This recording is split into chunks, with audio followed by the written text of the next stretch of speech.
గత పాలనలో గత 70 సంవత్సరాల్లో వినపడనంత దీని మీద గంజాయి మీద మనకి గత 5 ఏళ్లలో యువత నిర్వీర్యం అయిపోతే మా ప్రభుత్వం వచ్చిన తర్వాత వాటికి సపరేట్ టాస్క్ ఫోర్స్ ఏర్పాటు చేసాం అధ్యక్ష.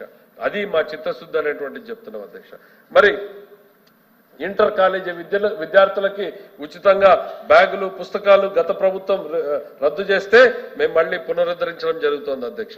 పాత ఫీజు రీయింబర్స్మెంట్ విధానాన్ని తల్లిదండ్రులు మళ్ళీ అమలు చేయడం జరుగుతోంది అధ్యక్ష. మరి డైట్ ఛార్జీలు, ప్రీ మెట్రిక్, పోస్ట్ మెట్రిక్ స్కాలర్షిప్లు ఇవన్నింటినీ కూడా విడుదల చేయడం జరిగింది అనేటువంటిది చెప్తున్నాం అధ్యక్ష. సుమారు 6000 దేవాలయాలకు సంబంధించి ధూపదీప నైవేద్యాన్ని రిలీజ్ చేయడం జరిగింది. గత ప్రభుత్వంలో 5000 ఇస్తే ఇవాళ 10,000 రూపాయలు ఇవ్వడం జరుగుతోంది. అర్చకులకు 10,000 నుంచి 15,000 రూపాయలు ఇవ్వడం జరుగుతోంది అధ్యక్ష.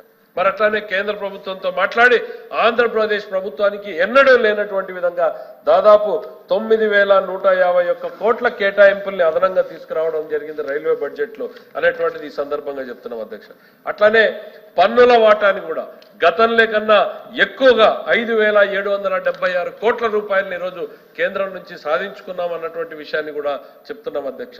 ప్రజలు ఎట్లా అయితే నిశ్శబ్ద విప్లవాన్ని ఇచ్చారో ఈ ప్రభుత్వం కూడా నిశ్శబ్దంగా ఈ రాష్ట్ర ప్రజల పురోగతి కోసం పనిచేస్తా ఉంది అనేటువంటిది ఈ సందర్భంగా తెలియజేస్తా ఉన్నాం అధ్యక్ష.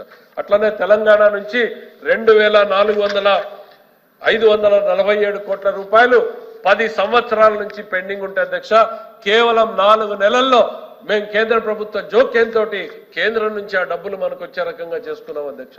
ఇది ప్రభుత్వం సాధించినటువంటి విజయం కాదు అధ్యక్ష.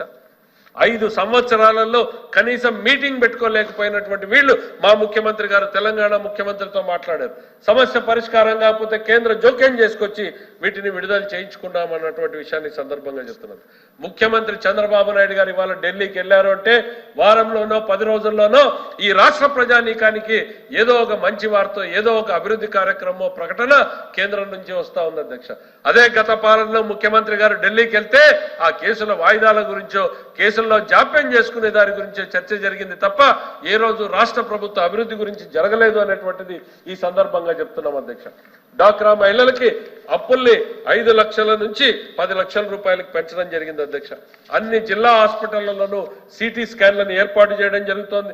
క్యాన్సర్ మీద అవగాహన పెంచి ప్రతి మహిళకు కూడా క్యాన్సర్ స్క్రీనింగ్ ఏర్పాటు చేయడం జరుగుతోంది అధ్యక్ష. నేతన్నలకు మేము ఏదైతే హామీ ఇచ్చామో 25 కోట్ల రూపాయలతో వాళ్ళకి ఆరోగ్య బీమాను అమలు చేయడం జరుగుతోంది అధ్యక్ష. హజ్ యాత్రికులకు 1,00,000 రూపాయలు ఇవ్వడం జరుగుతుంది.